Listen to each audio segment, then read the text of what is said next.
Hello and welcome back to our channel. So today in this video we are going to talk about how you can sign up in Whataburger app.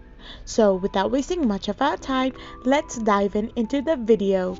So the first thing you need to do is scroll through your homepage and search for Whataburger app.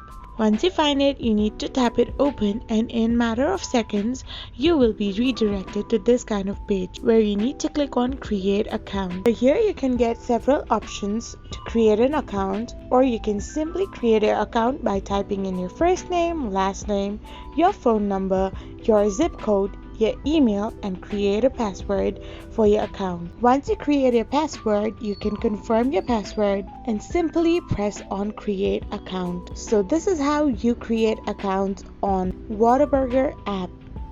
I hope you found this video helpful, so don't forget to hit that subscribe button and do give us a thumbs up. We will be back again with these informative videos. Thank you for watching.